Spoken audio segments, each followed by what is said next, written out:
भैया शांत हो जाएं थोड़ा सा। धन्यवाद साथियों। बार बार हम पिछले कुछ दिनों से कांग्रेस की वक्तव्यों में एक बात सुनते हैं, वसुधैव कुटुंबकम।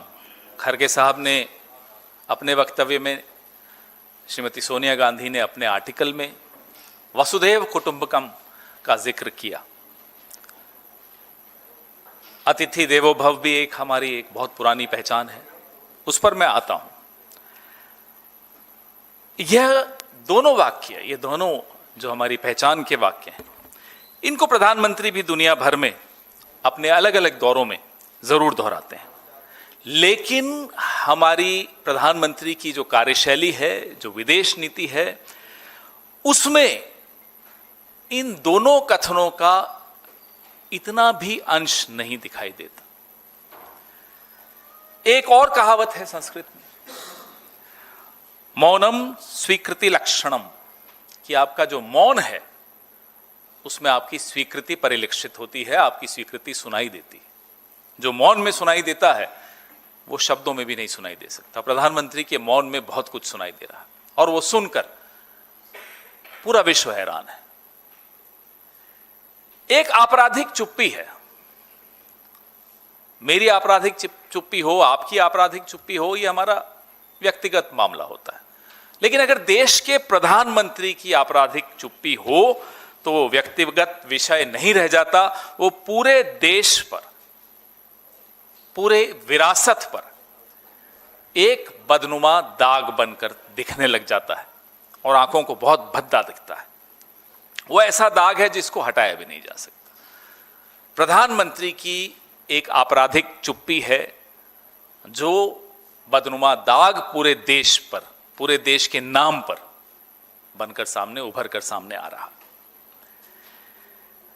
अब आप कहेंगे कि मैं ये भूमिका क्यों बना रहा हूं, किस लिए बना रहा हूं, तो पोस्टर तो आपके सामने है ही। अभी कुछ दिनों पहले जब बजट सेशन चल रहा था तो यह बात तो साबित हो गई कि प्रधानमंत्री कॉम्प्रोमाइज्ड हैं, प्रधानमंत्री दबाव में हैं, प्रधानमंत्री एप्स्टीन के दबाव में हैं, गौतम अदानी के केस के दबाव में हैं। किस दबाव में हैं? अब ये अगर कौन बनेगा करोड़पति में ये 2-3 ऑप्शन भी दें तो सारी ऑप्शन सही साबित होंगी, उसमें आप जो भी टिक कर दोगे सही होगा।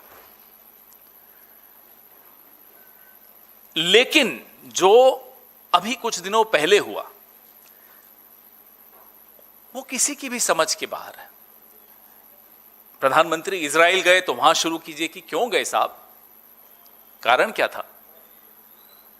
तुमने बुलाया और हम चले आए, जान हथेली पर ले आए। सच में, वाकई दिल तो हथेली पे लेकर घूम ही रहे नेतन्याहू के आसपास, जान भी हथेली पे लेकर चले गए।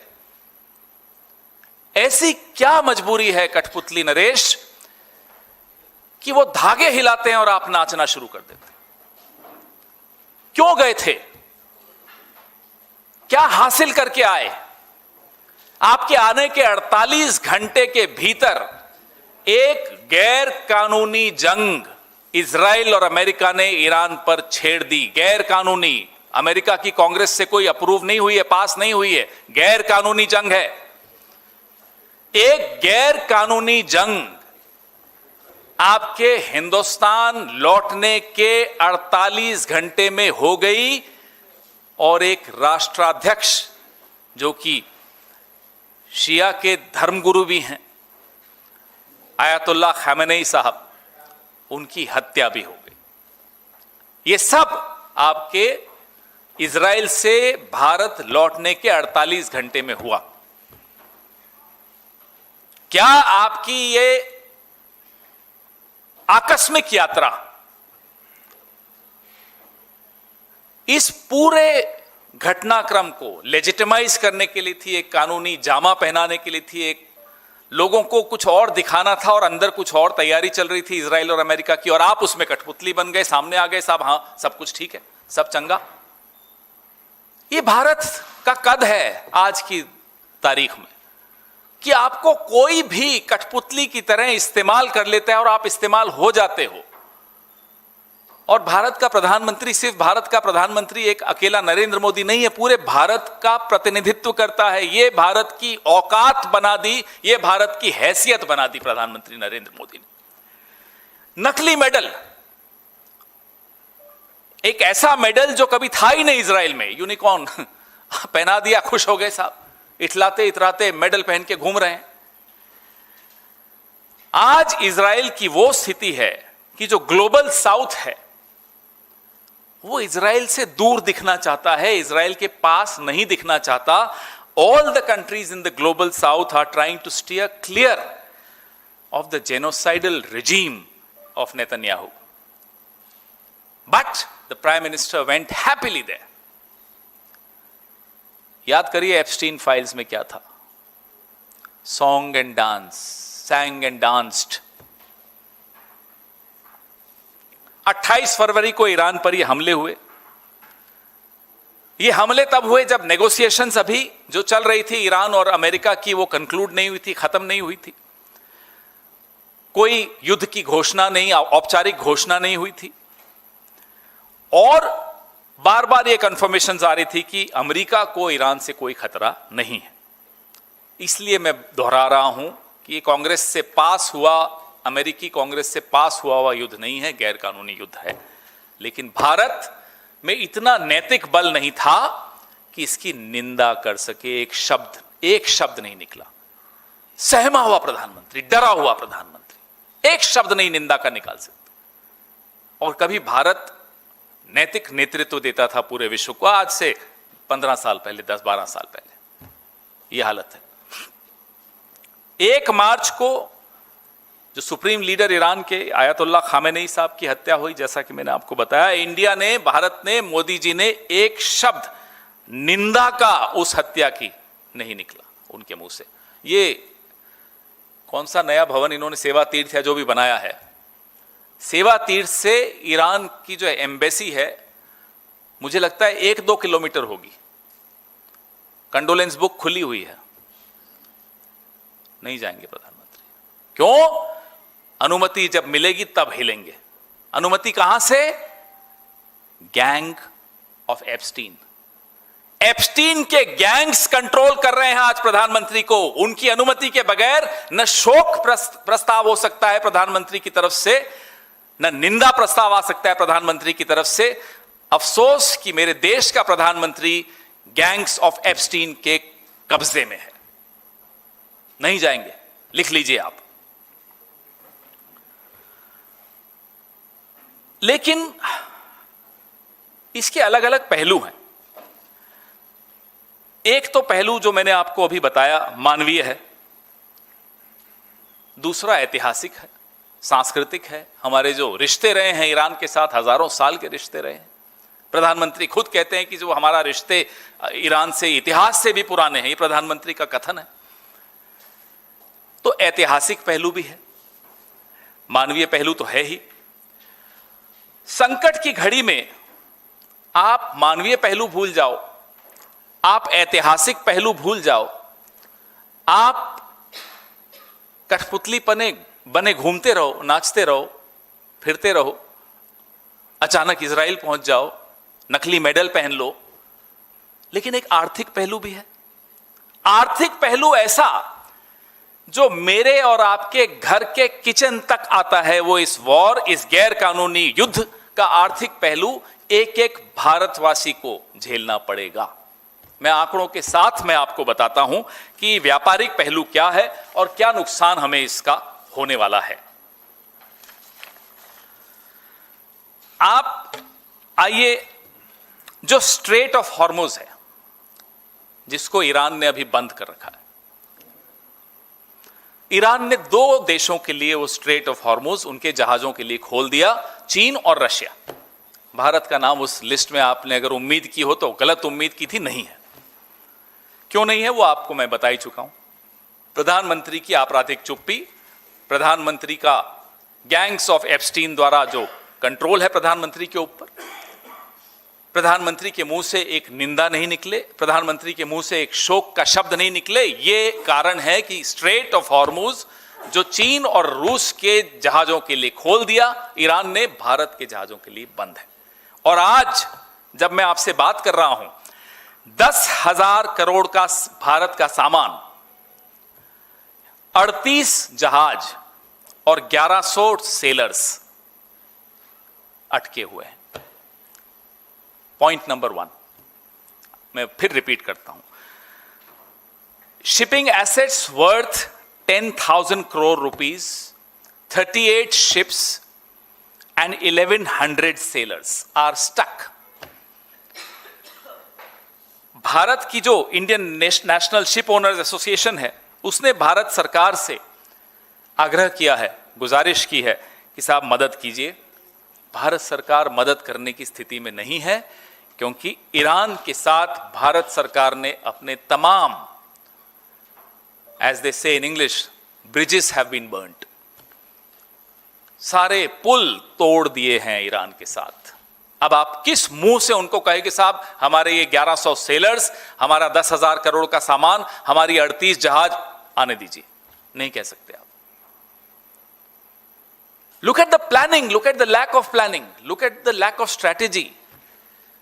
क्या नरेंद्र मोदी को इजराइल जाने से पहले नहीं मालूम था ये होने वाला है? क्या नरेंद्र मोदी को ट्रेड डील साइन करने से पहले, रूस से तेल मना कर लेने से पहले, ईरान से तेल लेने के लिए मना करने से पहले नहीं मालूम था ये सब होने वाला है? क्या खाक इंटेलिजेंस मिलती है उनको? अब अगर आप इंटेलिजेंस 2014 से लेकर अब तक पूरे विदेश मंत्रालय के अमले को दरकिनार करके हरदीप पुरी, एप्स्टीन और अनिल अंबानी के ऊपर निर्भर करोगे तो यही होगा जो हो रहा है। अब मैं आपको बताऊं कि पिछले 5 साल में भारत सरकार जो क्रूड ऑयल लेता है उसका आधा, लगभग आधा, और जो एलएनजी लेता है उसका भी आधा, और जो एलपीजी, जो हमारे घर में गैस होती है, 85% उस एलपीजी का इस स्ट्रेट ऑफ हॉर्मुज से निकलकर आया, जो आज बंद है भारत के लिए। नुकसान जो होने वाला है हमारे आपके घरों में, हमारे आपकी जेब को, ये नुकसान होने वाला है। जो हमारा हाई स्पीड डीजल है, जिसका 22% रोड ट्रांसपोर्ट पे जाता है, ट्रकों में और इन सब पे, 14% रेलवे उस पर निर्भर करता है, माइनिंग और क्वायरिंग पे 13% निर्भर करता है, मैन्युफैक्चरिंग 12% इस डीजल पे निर्भर करता है, shipping 7%, agriculture and food processing 4%, power generation 4% और मिसलेनियस 26%। इन सेक्टर्स, इन क्षेत्रों का क्या होगा, ये जवाब कौन देगा? एप्स्टीन देगा, हरदीप पुरी देगा, अनिल अंबानी देगा? कौन देगा? क्योंकि नीतियां तो यही लोग बनाते हैं। किस देश से रिश्ता रखना है, किससे नहीं रखना, ये तो मोदी के हाथ में ही नहीं है, क्योंकि मोदी की जो डोर है वो किन्हीं और हाथों में है, गैंग्स ऑफ एप्स्टीन के हाथों में है। गुजरात गैस ने अभी एक निर्णय लिया कि जितने उनकी गैस सप्लाई की एग्रीमेंट्स है इंडस्ट्रियल यूजर्स के साथ, उनको रेस्ट्रिक्ट कर दिया गया, उनको सीमित कर दिया गया, क्योंकि संकट की घड़ी है। अब 32% जो गैस, उस पे निर्भरता फर्टिलाइजर्स की है, 32%। सिटी गैस डिस्ट्रीब्यूशन, जो हमारे यहां कुछ जगह पीएनजी, ये सीएनजी है, जो पाइप्ड गैस है, वो है 19%। पावर 12%, रिफाइनरी 8%, पेट्रोकेमिकल्स 4%, और बाकी जो है ceramic, chemical, glass, metal, small customer है, वो 25%। ये हालत हो गई कि अब फर्टिलाइजर मैन्युफैक्चरर्स ने ऑलरेडी अपना आउटपुट कट करने का निर्णय लिया, क्योंकि कतर में जो लिक्विड एलएनजी की सप्लाई आती है वो सस्पेंड हो चुकी। तो मिडिल ईस्ट में जो गैर कानूनी युद्ध हो रहा है, उसका मेरे और आपके किचन पर जो प्रभाव पड़ रहा है वो सुन लीजिए। आज राहुल जी ने एक ट्वीट किया, आपने देखा होगा। वही चिंता जाहिर है जो चिंता इस देश के प्रधानमंत्री को तब होनी चाहिए थी जब उनके मुंह पे एप्स्टीन का टेप लगा हुआ था। अरे कोई जादू टोना करो, कुछ टोटका करो, इस व्यक्ति के सर पे एप्स्टीन का डर तो हटाओ। ये एप्स्टीन का डर हम सबके लिए भारी पड़ रहा है। 60% एलएनजी यूरिया मैन्युफैक्चरिंग के लिए हम कतर से इंपोर्ट करते हैं। अब वो कहां से आएगा? हमारी लॉन्ग टर्म अग्रीमेंट्स हैं कतर के साथ, लेकिन आ ही नहीं पाएगा। अब जो इफको है, उन्होंने अपने यूरिया प्लांट्स में ऑलरेडी रिडक्शंस कर दिए, कमी कर दी कि नहीं अब नहीं निकाल पाएंगे, नहीं बना पाएंगे। 40% यूरिया और फॉस्फेटिक फर्टिलाइजर हम मिडिल ईस्ट से खरीदते हैं। बताइए साहब कहां से आएगा, कौन देगा? हरदीप पुरी लाएंगे? एप्स्टीन आइलैंड से आएगा? कहां से आएगा? जो रिसेशन आने वाला है उसकी आप कल्पना नहीं कर सकते। खाद्य सामग्री, तेल, इन सब की जो कीमतें बढ़ने वाली हैं उसकी हम और आप कल्पना नहीं कर सकते। और वो काम हमारा है भी नहीं। वो काम जिनका है वो सरकार में बैठे हैं, वो गैंग्स ऑफ एप्स्टीन के शिकार हैं। पेट्रोलियम मिनिस्टर पता नहीं कहां है, पुरानी मेल्स पढ़ रहे होंगे अपनी एप्स्टीन के साथ। पेट्रोलियम मिनिस्टर एप्स्टीन में बंधे हुए, फंसे हुए, उलझे हुए, कब तलवार गिर जाए मालूम नहीं। एग्रीकल्चर मिनिस्टर बेचारे अभी उस सदमे से ही नहीं निकले कि मैं मध्य प्रदेश का सीएम क्यों नहीं बना वापस, पार्टी का अध्यक्ष क्यों नहीं बना वापस। देखिए हालत क्या है हमारी कैबिनेट की। फॉरेन मिनिस्टर, अब लोग हंसते हैं उन पर, देश में भी और विदेश में भी, कि साहब आप जब एम्बेसडर थे अमेरिका के तब एप्स्टीन और हरदीप पुरी तय करते थे कि भारत की विदेश नीति क्या होनी चाहिए, आप हो कौन, ये पूछा जाता है अब उनसे। तो उनकी भी आपने हालत देख ही ली क्या कर दी। ये एक बहुत बार इस्तेमाल किया गया शेर है कि लम्हों ने खता की, सदियों ने सजा पाई। और वो खता एक आदमी ने की, नरेंद्र मोदी ने। और हम सब आज नहीं, आने वाली पीढ़ियां इसकी सजा पाएंगी। इस तरह की खता कर दी इन्होंने। अब हमारे प्रधानमंत्री जब वहां गए, मालूम था, हम तो यही मानेंगे उन्हें मालूम था कि आने वाले कुछ घंटों में वॉर होने वाला है, गैरकानूनी वॉर होने वाला है। चुप हैं।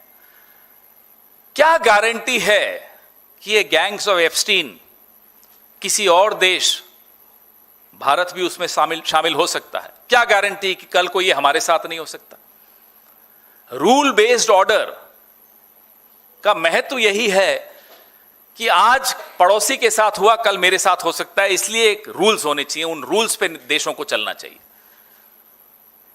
और रूल्स बेस्ड ऑर्डर का सबसे बड़ा हिमायती भारत रहा है, उसका ध्वजवाहक भारत रहा है। We have been the flag bearer of rules based order. और वो ध्वज नरेंद्र मोदी ने रौंद दिया, गिरा दिया। आज ये हालत है कि मोदी तो चुप हैं, खामेनेई साहब की हत्या पे चुप हैं, गैर कानूनी युद्ध जंग में चुप हैं, लेकिन जो विरोध के लिए सड़क पर आए, वो सांसद हो, वो किसी शहर का पुराना भूतपूर्व मेयर हो, एफआईआर हो रही है साहब कि खामेनेई साहब की हत्या के विरोध में आप रोष व्यक्त नहीं कर सकते, आप शोक नहीं कर सकते, आप मातम नहीं मना सकते। ये मेरे देश का लोकतंत्र है। सांसद रूहुल्लाह मेहदी साहब की बात कर रहा हूं, उन पर एफआईआर हो गई, मातम भी नहीं मना सकते।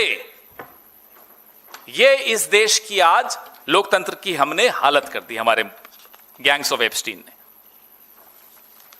वो जरा चलाइए। अब मैं कल की घटना पे आता हूं। एक महासागर विजन थी हमारे देश के प्रधानमंत्री की, महासागर, ऑल बोल्ड में लिखा होता था महासागर। चलाइए वीडियो। खोजने में इन्वेस्ट करें।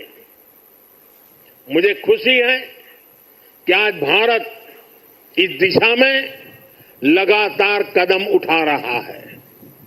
भारत पूरे इंडियन ओशन रीजन में फर्स्ट रिस्पॉन्डर भी बनकर उभरा है। बीते कुछ महीनों में ही हमारी नौसेना ने सैकड़ों जानें बचाई हैं, हजारों करोड़ रुपए के नेशनल और इंटरनेशनल कार्गो की सुरक्षा की है। इससे दुनिया का भारत पर भरोसा बढ़ा है। आप सबके कारण बढ़ा है और इसलिए मैं आज आप सबका भी अभिनंदन करता हूं। भारतीय नौसेना, कोस्ट गार्ड, उन पर यह लगातार भरोसा बढ़ता जा रहा है। आज आप ही देख रहे हैं, आसियान हो, ऑस्ट्रेलिया हो, गल्फ हो, अफ्रीका के देश हो, सबके साथ आज भारत का आर्थिक सहयोग लगातार मजबूत हो रहा है। अब वो संबंधों की इस मजबूती में चलने तो ठीक ठीक। इंडियन ओशन रीजन में सुनिए, इंडियन ओशन भारत की रीजन, उपस्थिति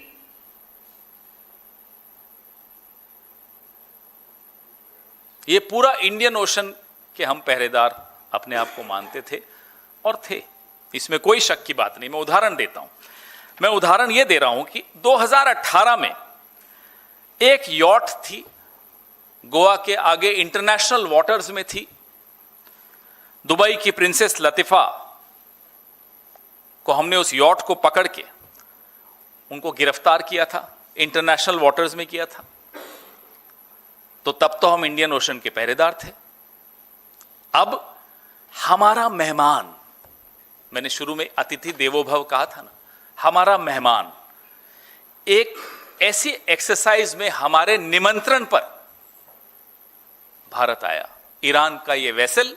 और जब इस तरह के आयोजन होते हैं तो कोई भी मेहमान देश की जो शिप्स होती हैं उसमें हथियार लाना अलाउड नहीं होता, ये सेरेमोनियल होते हैं। तो आपने किसी को बुलाया अपने घर, कहा निहत्थे होकर आना। उसके बाद कल हमारे देश की सीमा पर, श्रीलंका के और भारत के बीच में, ईरान का ये जहाज अमेरिका ने ध्वस्त कर दिया, नष्ट कर दिया, उस पर हमला बोल दिया, कई जानें चली गई। हमारा मेहमान था, हमारी इंडियन ओशन में था, जिसके बारे में प्रधानमंत्री जी देखिए क्या क्या ट्वीट करते थे। ये ट्वीट उन्हीं का है। इंडियन नेवी भारतीय महासागर की गार्जियन की तरह तैनात है, गार्जियन है। प्रिंसेस लतीफा के लिए तो गार्जियन थे भाई, उस वक्त तो हम इंडियन ओशन के गार्जियन थे। अपने मेजबान की एक परंपरा होती है, हम मेजबान थे, अपने मेहमान की हम रक्षा नहीं कर पाए।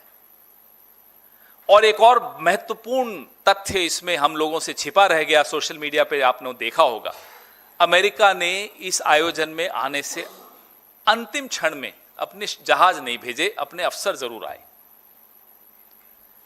मेहमान निहत्था होकर आया। एक बड़ा देश अंतिम क्षण पे कहता है साहब मैं जहाज नहीं भेज रहा, मैं अपने अफसर भेज रहा हूं। अफसर आए और हमारे मेहमान को खत्म कर दिया। ये हमारा प्रभाव है, ये हमारी हैसियत है, ये हमारी औकात है। गैंग्स ऑफ एप्स्टीन, याद रखिएगा ये 3 शब्द, ये भूलिएगा मत। ये इनको बड़ा शौक है ना इस तरह की पिक्चरें बनाने का, बननी चाहिए एक पिक्चर। क्या भारत को यह जानकारी नहीं थी कि अमेरिका ऐसा करने वाला है? नहीं थी तो क्यों नहीं थी? और अगर थी तो आपने क्या कदम उठाए अपने मेहमान की रक्षा करने के लिए, आपका प्रभाव का इस्तेमाल करने के लिए? जो प्रभाव हमें लगता था है आपके पास, जो पहले तो था, पिछली सरकारों के पास था। प्रिंसेस लतीफा का उदाहरण देखें तो लगता है था। क्या कारण था कि आपको अगर जानकारी थी तब आपने उस जानकारी का इस्तेमाल नहीं किया? ये पूरे विश्व ने देखा कि हमारे इंडियन ओशन में ये हमारी हैसियत है। आज से कुछ 40 साल पहले क्या उदाहरण देता हूं, 1986 का, जब वॉइस ऑफ अमेरिका श्रीलंका में एक ट्रांसमीटर लगाना चाहता था। भारत की उस वक्त की कांग्रेस की सरकार थी, राजीव गांधी प्रधानमंत्री थे, नहीं होने दिया। अमेरिका को पीछे हटना पड़ा। एक ट्रांसमीटर वॉइस ऑफ अमेरिका का नहीं लगने दिया। यहां एक जहाज डुबो दिया, टॉर्पीडो कर दिया, अमेरिका के सबमरीन ने। और जो ये इंडियन ओशन है, हमारे पास ना केवल वह टेक्नोलॉजी है, भारत के निगरानी क्षेत्र में रहता है, भारत निगरानी भी रखता है और अन्य देशों को सूचित भी करता है अगर कोई सूचना देनी होती है इस विषय में। तो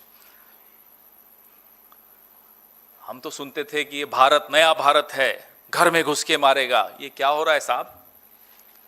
ये क्या हो रहा है? हमारे घर में, घर के आंगन में घुसकर हमारे मेहमान को मार रहे हैं। ये क्या नया भारत लगा रखा है आपने? What kind of a new India is this? Where we cannot protect, in our front yard we cannot protect our guests. We cannot protect our economic interests. We cannot protect our historical ties with nations around us, with Iran. We cannot utter a word of condemnation. We cannot utter a word of sympathy. We cannot utter a word of condolence. What kind of a new India is this? अब लोग कहते हैं हमें कि साहब Indian ocean का मतलब थोड़ी कि इंडिया का है। अरे तो साहब ये सब क्या लगा रखा था आपने कि हम गार्जियन हैं, हम पहरेदार हैं, हम ये हैं, हम फलाना है। हम कुछ नहीं है, हम गैंग्स ऑफ एप्स्टीन का एक प्यादा हैं। और भारत एक ऐसे चेसबोर्ड का हिस्सा बन चुका है जिसमें हम सिर्फ एक प्यादा हैं, वजीर भी नहीं है, हम तो एक छोटे से सिपाही हैं। यह हालत कर दी इन गैंग्स ऑफ एप्स्टीन ने हमारी। मैं कुछ क्लिप ऐसी है जो नहीं चलाना चाहता। आज सुबह हम सबने देखी कि अमेरिका के एक टीवी पर भारत के लिए किस निम्न भाषा का इस्तेमाल किया गया। मैं नहीं चलाऊंगा, कांग्रेस के प्लेटफॉर्म पे भी नहीं, हम अपने हैंडल्स पे भी नहीं चलाएंगे, लेकिन आप वो खुद देख लीजिएगा। ऐसे शब्द भारत के लिए इतिहास में कभी इस्तेमाल नहीं हुए। मैं वो शब्द भी नहीं इस्तेमाल करूंगा। परसों अमेरिका के एक बहुत ही रिटायर्ड वेटरन ने टीवी पर बोला कि हम इंडियन पोर्ट्स का इस्तेमाल कर रहे हैं। कल पीआईबी ने उसका खंडन किया। खंडन से क्या काम चलेगा? आप क्या एक्शन ले रहे हो? क्या अमेरिका को तलब कर रहे हो? क्या उनको आप कुछ कम्युनिकेट कर रहे हो कि साहब इस तरह की बातें क्यों कर रहे हो? हम भारत के पोर्ट्स का इस्तेमाल नहीं हो रहा तो खुलकर बोलिए ना कि नहीं हो रहा। ये पीआईबी से एक छोटा सा खंडन निकालने से क्या हो जाएगा? सवाल तो पूछिए अमेरिका से कि साहब आपका इतना सीनियर ऑफिसर, जनरल लेवल का ऑफिसर अगर इस तरह की टिप्पणी कर रहा है तो क्यों कर रहा है? सुधार तो करवाइए, उनसे खंडन दिलवाइए ना। आपके खंडन से क्या हो रहा है? पीआईबी का खंडन आ रहा है साहब, रक्षा मंत्रालय कुछ नहीं बोल रहा, प्रधानमंत्री कार्यालय तो चुप ही बैठा है। तो जो संकट है वो आपके सामने है। आर्थिक संकट है, सामरिक संकट है। हमारी छवि के बारे में तो अब बोलना ही बंद कर दिया हमने। छवि की तो जो हालत कर दी है इन लोगों ने वो आपके सामने है। जो हमें कहते हैं साहब कि हमारे हित में है इजराइल और अमेरिका का साथ देना। कई लोग आजकल ये नौसीखिए जो आजकल, क्योंकि ये भारतीय जनता पार्टी और आरएसएस के पास कोई इंटेलेक्चुअल सपोर्ट तो होता नहीं है, तो नौसीखियों का सहारा लेते हैं। अब वो नौसीखिए कहते हैं हमें कि साहब इजराइल और अमेरिका का साथ देना जरूरी, इसलिए हम चुप हैं। भाई हम तो नेटो का हिस्सा नहीं है। फ्रांस तो नेटो का हिस्सा है, स्पेन तो नेटो का हिस्सा है। उनका जो निर्भरता है, उनके जो पारस्परिक संबंध है अमेरिका से, हमसे कहीं ज्यादा हैं। उन्होंने तो रीढ़ की हड्डी दिखा दी अपनी। They have shown their spine. और हमारा एक विश्व चेला कहते हैं ना अपने आप को आजकल, क्या कहते हैं? अभी भी विश्वगुरु कहते हैं। विश्व चेला, स्पाइनलेस विश्व चेला, चुप। तो अब आपको तय करना है, अगली बार कोई कह देना आपको विश्व गुरु, तो ये सब बता देना ये विश्व गुरु। इसलिए जो तिनका तिनका करके जवाहरलाल नेहरू जी के वक्त से लेकर मनमोहन सिंह जी के वक्त तक अलग अलग पार्टियों की सरकारें आई, अलग अलग प्रधानमंत्री हुए, सबने तिनका तिनका जोड़ के एक छवि बनाई भारत की, एक रूल बेस्ड ऑर्डर बनाया। उसको एक झटके में विश्व चेला ने खत्म कर दिया। आपके सवाल, लेकिन इसी पे रखिएगा।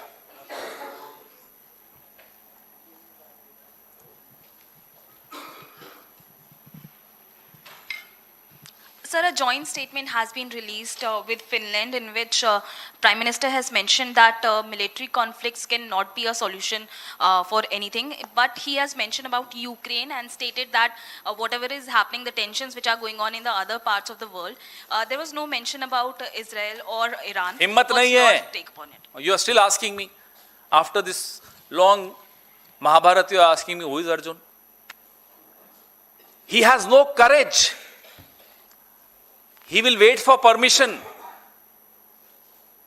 And America right now must be asleep because there is a time difference.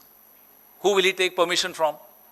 He will not utter a word of condemnation or concern on the Israel-US war, illegal war by Israel and US on Iran. Why do you even expect that from the Prime Minister of India? The Prime Minister of India is completely living under a shadow of fear.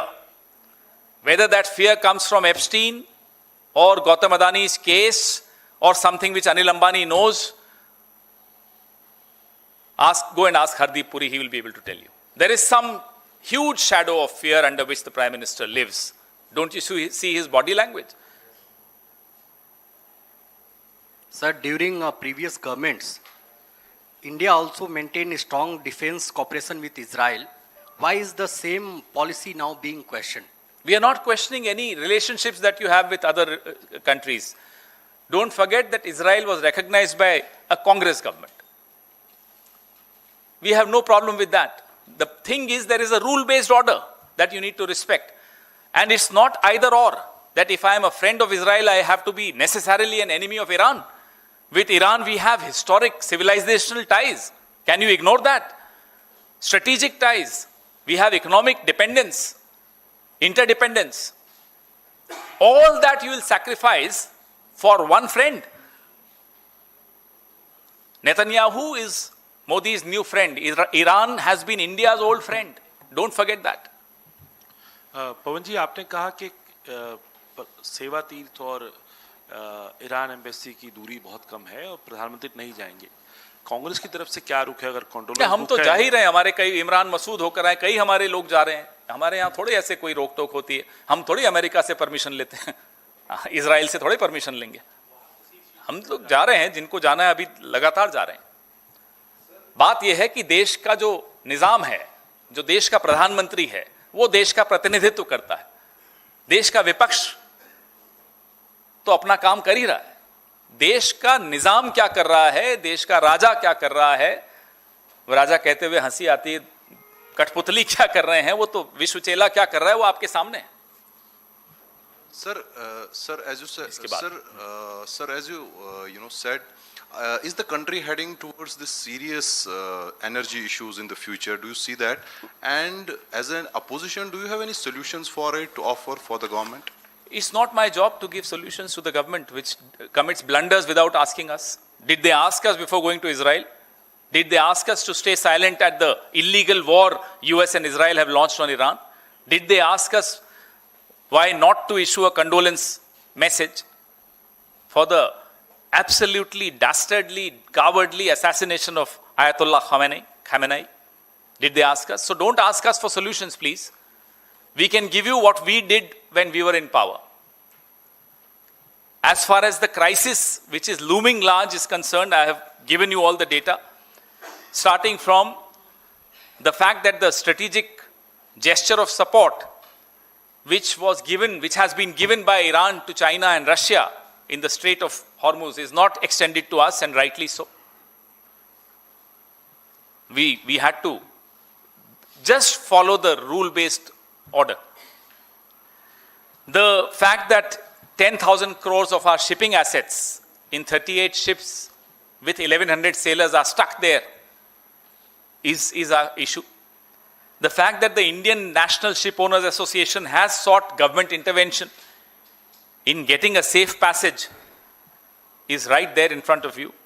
The fact that over the past 5 years, half of India's crude oil imports, more than half of our LNG, and 85% of our LPG have moved through this Strait of Hormuz is a fact before you. Our energy security is severely threatened. The HSD, which is the high-speed diesel, the crude oil processed by Indian refineries, 22% of our road transport depends on that, 14% of our railways depend on that, mining and quarrying 13% depends on that, 12% of our manufacturing depends on that, 7% shipping depends on that, 4% agri and food processing, 2% power generation, and 26% miscellaneous depends on that. Our fertilizer issues, we'll have our urea issues because of the gas.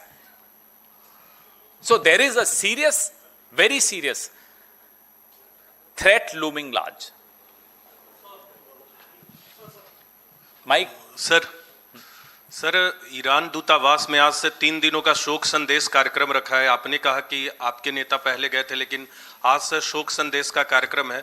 क्या कांग्रेस की तरफ से आधिकारिक तौर पे वहां कोई जाएगा शो अपना? देखिए साहब, हम तो जो करेंगे करेंगे ही, इसमें कोई शक की बात नहीं होनी चाहिए। हमने ही सबसे पहले, खड़गे साहब ने बहुत पूरा अपना वक्तव्य दिया, सोनिया जी का एक लेख आपने पढ़ा, राहुल जी लगातार इस पे, प्रियंका जी ने सबसे पहले उन्होंने पोस्ट किया, हम लोग तो सब कर ही रहे हैं।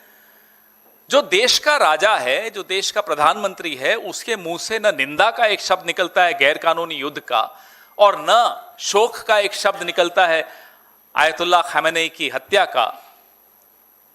तो आप बताइए कहां हम आ गए? ये देश हमारा कहां पहुंच चुका है?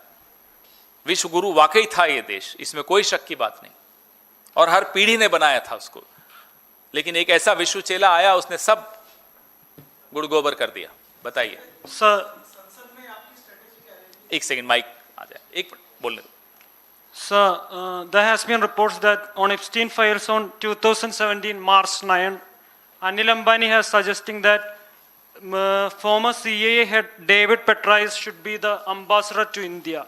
Does this clearly shows that Anil? Well, we have been doing a lot of press conferences on the Epstein files, and with a very sadly, we noticed through all those mails and exchanges of iMessages that India's foreign policy, India's defense policy were, and I'm afraid are, being controlled by this architecture created by Epstein in America. Epstein and Mossad, and Epstein and Ehud Barak, and so on and so forth.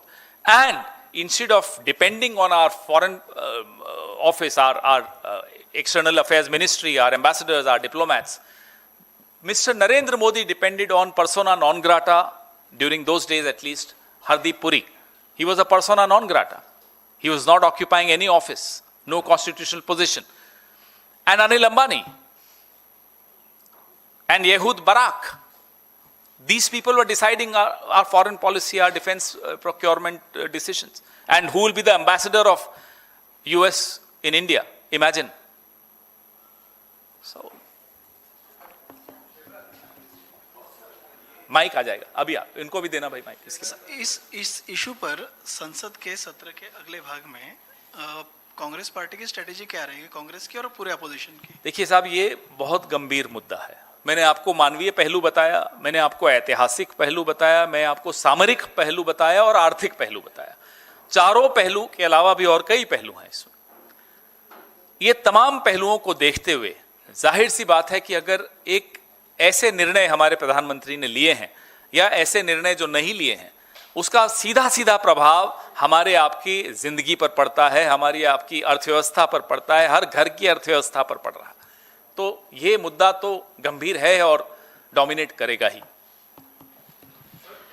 Sir, आपने दो mic इधर से आपने अपनी press conference में कहा कि जब इजराइल गए थे प्रधानमंत्री, तो क्या उनको इस युद्ध के बारे में नहीं पता था? तो क्या ये आपका एलिगेशन, आरोप है कि प्रधानमंत्री को इस पूरी वॉर के बारे में पता था और इसीलिए वो वहां पे गए? ये आपका एक एलिगेशन है? आपकी बात मान लेते हैं कि नहीं पता था। ये क्या दोस्ती है आपकी नेतन्याहू के साथ? उसने आपको बताया भी नहीं, आपको बुला लिया और आपके जाते ही काम कर दिया पूरा। ये आप बताइए, अपमान है या नहीं है?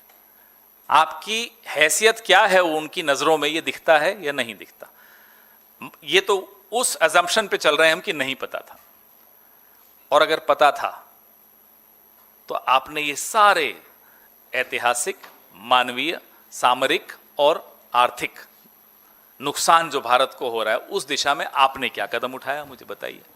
नहीं उठाया, तभी तो मैं आपराधिक चुप्पी कहता हूं, criminal silence of the prime minister इसीलिए कहते हैं। सर, ये जो खामेनेई की मौत के बाद भारत सरकार का रुख है, उसको लेकर जब आप सवाल उठा रहे हैं, तो बीजेपी की तरफ से कहा जा रहा है कि जब सद्दाम हुसैन को फांसी दी गई थी या जब गद्दाफी को मारा गया था, तब की यूपीए सरकार ने उसकी निंदा नहीं की थी। इसका आप क्या जवाब? हमने सही स्तर पे सही टिप्पणी उस वक्त भी की थी। बात यह है कि जब कमियां निकालनी है तो नेहरू जी की निकालेंगे, और जब आप खुद पकड़े जाओगे तब भी हम पर निर्भर करोगे। साहब, आपने उस वक्त ये नहीं किया था। हमने जो किया था वो आप सबके सामने है, उसका नतीजा आप सबके सामने है कि भारत का एक दर्जा था, पूरा विश्व भारत की तरफ देखता था। मैंने आपको एक 1986 का उदाहरण दिया, वॉइस ऑफ अमेरिका एक ट्रांसमीटर का, वो नहीं लगने दिया श्रीलंका में हमने, ये प्रभाव था हमारा।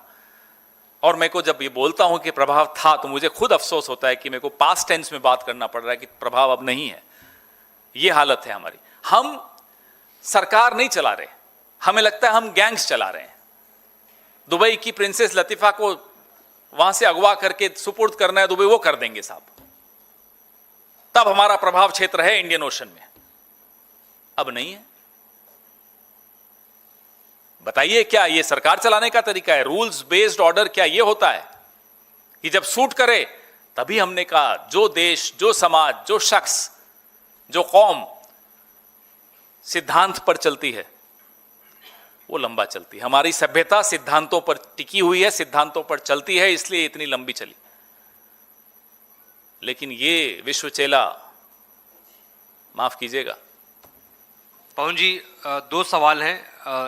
एक तो जो भारतीय लोग दुबई सहित जो गल्फ कंट्रीज में फंसे हुए लोग हैं वो परेशान है, हैरान है, उनकी वतन वापसी नहीं हो पा रही है। दुबई में भोपाल के करीब 12 से 15 लोग फंसे हुए हैं, उनकी फ्लाइट्स कैंसिल वहां पर की जा रही है, भारत सरकार की ओर से कोई मदद नहीं पहुंच पा रही, क्या कहेंगे आप? ये सवाल बहुत महत्वपूर्ण है।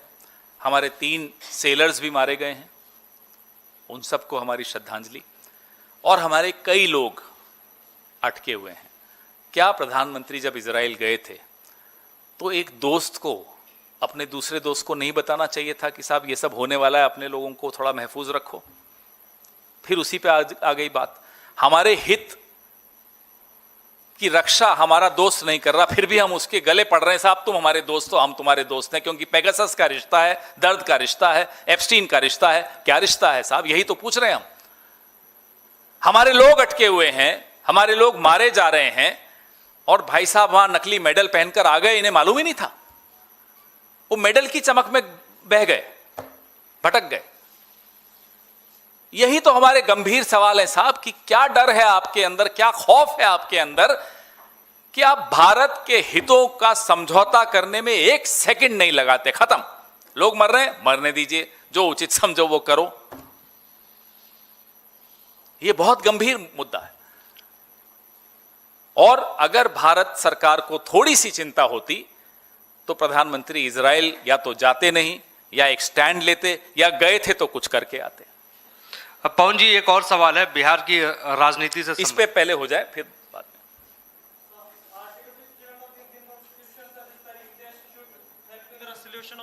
International disputes. Thus, India's silence is neglecting the constitutional principles. Absolutely, this silence is historically wrong, culturally wrong, constitutionally wrong. It has a price, economic price to pay. It has a strategic price to pay, and we have to pay. I'm sorry, but generations to come will have to pay the price for this criminal silence.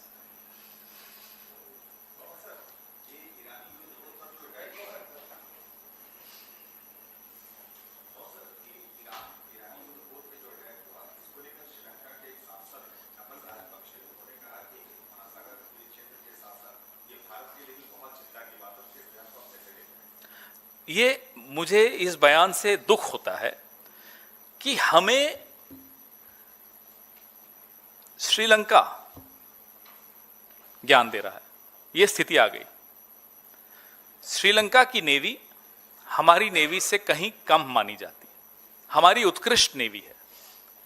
लेकिन जब ये पोत डूबा तो श्रीलंका की navy ने बचाव काम शुरू किया, हम लोग अभी कहीं नहीं दिख रहे। और ये खतरे की घंटी, ये खतरे की दस्तक हमारे दरवाजे पे आ गई है। अमेरिका अगर हमारे दरवाजे पे आकर इस तरह का कांड कर सकता है तो सोचिए वो क्या क्या कर सकता है। उसका डर खत्म हो गया है, लिहाज खत्म हो गया, आंख की शर्म खत्म हो गई। वो क्यों हुई? क्योंकि आपके देश का प्रधानमंत्री गैंग्स ऑफ एप्स्टीन के कब्जे में है, ये याद रखिएगा।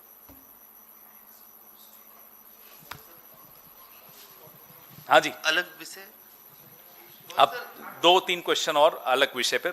हाँ पवन सर, पहला सवाल तो बिहार के विषय में ही है। बिहार में जो कुछ हो रहा है और जिस तरह से बिहारी भाषा में कहते हैं बलजोड़ी नीतीश कुमार को दिल्ली भेजा जा रहा है, उनको राज्यसभा में भेजा जा रहा है, उन्होंने नामांकन भी कर दिया है। आपको लगता नहीं कि 6 महीने 5 महीने पहले जो बिहार की जनता ने मैंडेट दिया था उसके साथ धोखा है? तो मुझे तो कोई हैरानी नहीं हुई, हमें तो कांग्रेस पार्टी को तो कोई हैरानी नहीं हुई, क्योंकि हमने तो तब चुनाव प्रचार के दौरान कह दिया था कि ये धोखा होने जा रहा है। बीजेपी चुनाव में कुछ और दिखाती है। वो महाराष्ट्र में क्या हुआ था आपके सामने, उससे पहले जम्मू कश्मीर में, हर जगह बीजेपी दिखाती कुछ है, करती कुछ है। और पटना तो अभी झांकी है, अभी तो विशाखापट्टनम बाकी है। बाकी दोस्तों को भी समझ लेना चाहिए क्या क्या हो सकता है। महाराष्ट्र में शक्ल दिखाई शिंदे की, बैग से निकले फडणवीस।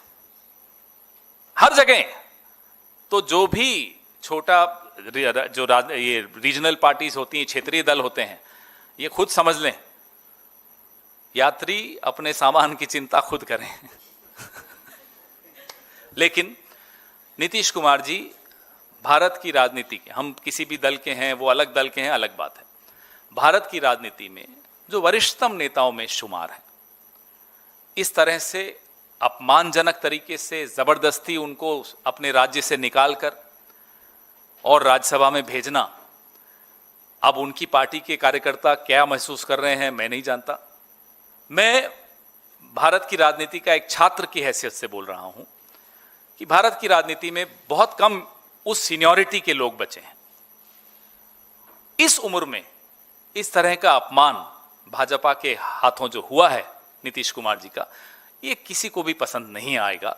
अब जेडीयू के कार्यकर्ता क्या मानते हैं, नेता क्या मानते हैं, आप उनसे पूछिए। अब इस पे तो हो ही गया, बिहार पे तो पूरा सबके लिए आ गया। धन्यवाद।